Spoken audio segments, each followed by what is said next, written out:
Okay, year 2000, Walter Cronkite, who was a frequent guest at La Caravelle, decided to celebrate his wife Betsy's birthday in our private dining room.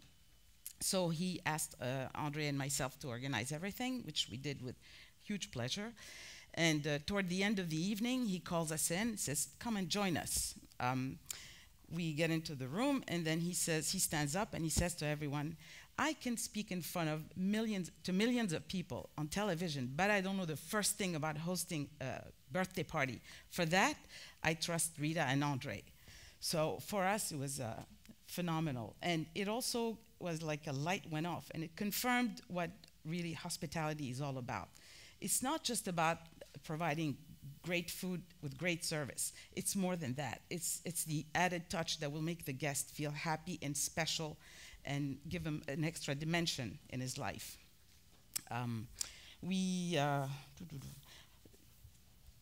After that,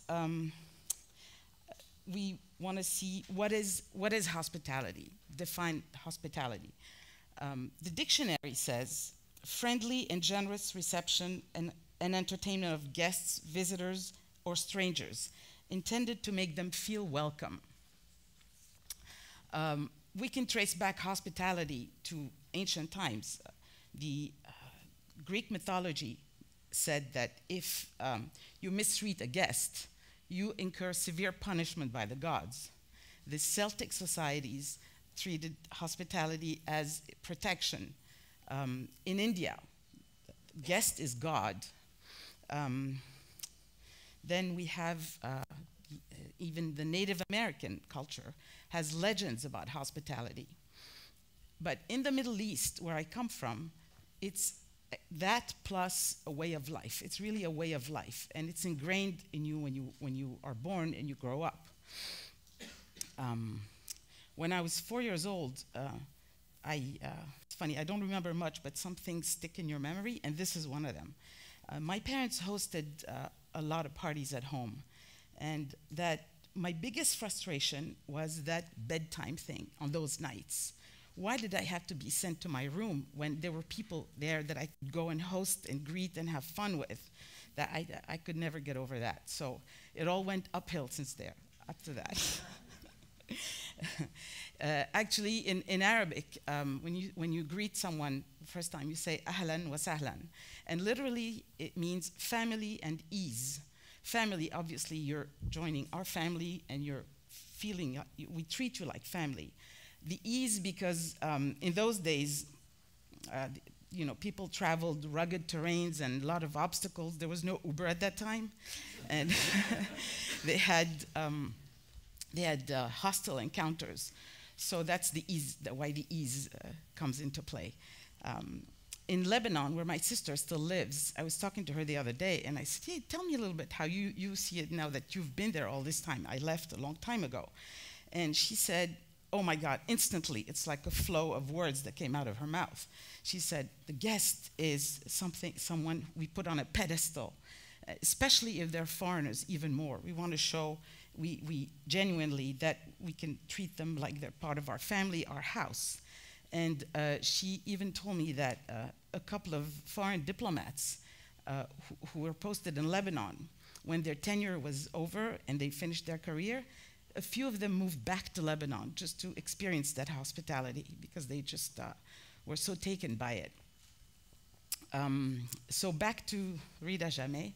I then married Andre Jammet, whose father, Hippolyte, founded the Bristol Hotel in Paris.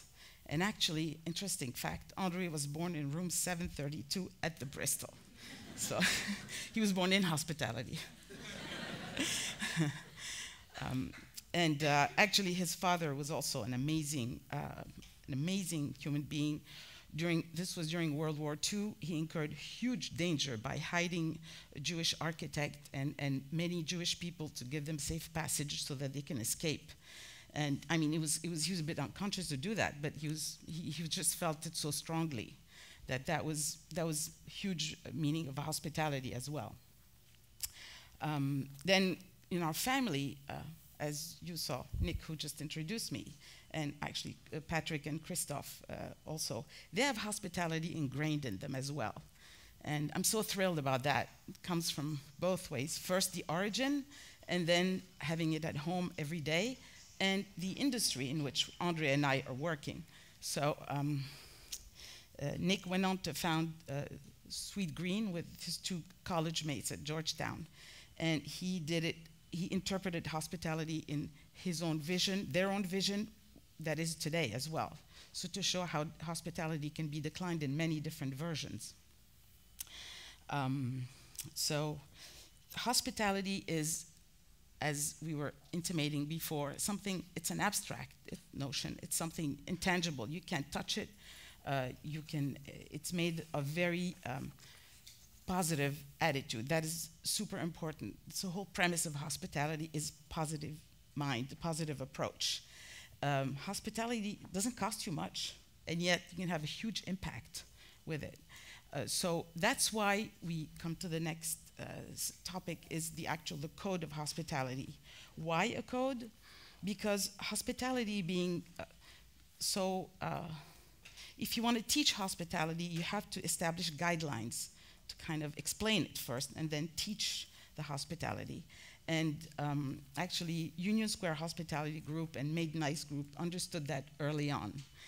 Those were the days where you used to refer to people who came to your restaurant as clients or customers. Well, now they're guests. So this is like a huge step in our lingo, but it has a huge meaning in my view, because it's like you're inviting people in your house. That is really hospitality, and you have a restaurant. So what is the code? The code, first of all, how do you practice hospitality? You have to be, first of all, sincere and genuine. No acting. I'm happy to host you in my house. That's it. You have to be trustworthy. You have to earn the trust of your guests so that they can rely on you for different things. It could be sometimes protection. It could be even protecting their privacy or what have you. Obviously, be caring, kind, and generous. You give, and then eventually, I guess, you'll receive, but that giving part is very important. It's all about sentiment, which is hard to explain, but when you think in those terms and you just let go your emotions, it's very, very powerful. Lastly, I would say, be tactful and sensitive. Now, that's the trickiest one to teach. How do you teach someone to be tactful? I guess if they don't have it in them or haven't experienced it or seen it, you can show them with examples. That takes us to the Art of Rejection, which we'll talk about when we have to refuse people for a reservation. Feels horrible as a host to say, no, I'm hospitable, I want to see you, come to my house, you're like my family, and then, oops, I can't accommodate you. So how do you deal with that? Because that happens a lot, which is wonderful. Thriving hospitality business. So I guess the first thing is to apologize, because it's, against a little bit what we're preaching, but we have reality to contend with. And then the important thing is to give your potential guest the option to save face, meaning that they won't feel, okay, it's never fun to be rejected, but you can lessen the impact as much as possible by giving them the option to turn that into a positive. I don't know, come at the bar next week, something, give an option, something, not just a flat no, like a that's in front of them. That's the worst thing you can do. He could be also, we had this guest at La Caravelle, frequent guest. On Valentine's Day, he came to lunch with his mistress and dinner with his wife. Well, the last thing you wanted to do is, oh, how nice to see you again. It was like, ouch. That would hurt a lot.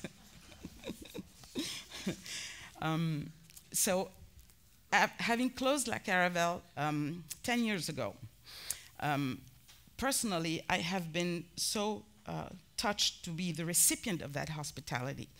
I go out a lot because people tell me I go out too much, but don't listen to them. I just support my world, my community. And I did not want to leave the hospitality world because I felt I belonged in there. It's my world. And also, I have been adopted, quote unquote. I'm treated so warmly and genuinely by everyone in the community, especially the sommeliers now with the champagne and chef, restaurant owners, managers. I'm just so, sometimes I stop and I think, wow, how come this is happening? This is amazing. And then I'm now happy that I'm on the kind of on the other side. I'm the recipient of this hospitality. And in our industry is where the hospitality, even it's called the hospitality industry, kind of toward the vis-a-vis the outside people who are coming in, our guests. But within the community, it's a community where hospitality is practiced at the highest level. That is the most wonderful feeling in the world. After that, the important thing about hospitality also, it's a big concept, right?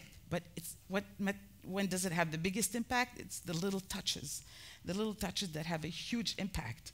I know I'm so, like, I can't get over some gestures that I see happening toward me. No later than last week, I was at a wonderful restaurant, and the chef created a dessert, and the zabaglione had La Caravelle champagne in it. I was so thinking, he said to me, it's okay, it's all right, relax. I said, no, but you don't understand, this is so huge, it's such a thought. The fact that you thought of it and you did this to me, it just made me so happy and over the moon. It could be also, after we closed La Caravelle, we had, it was one of our first dinners outside the restaurant, and this place we went to reproduced our Dover soul as like a little homage to Caravelle. Those touches mean an amazing, amount of it's very powerful. It really reaches you down to your core. There is Alex Witchell, who wrote about La Caravelle, luckily many times, and she put it so beautifully in the New York Times. The Jammets ran the dining room with the requisite Gallic elegance, limned with an almost familial warmth. Here the family theme comes up again. That note of welcome extended to the kitchen. Oysters on the half shell were accompanied by squares of brown bread already buttered. That's the thing that got her. A little hug with your appetizer. So that's to illustrate the point that the little touches are so powerful, exponentially more powerful. And if I can borrow Walter Cronkite's line, and that's the way it is. Thank you.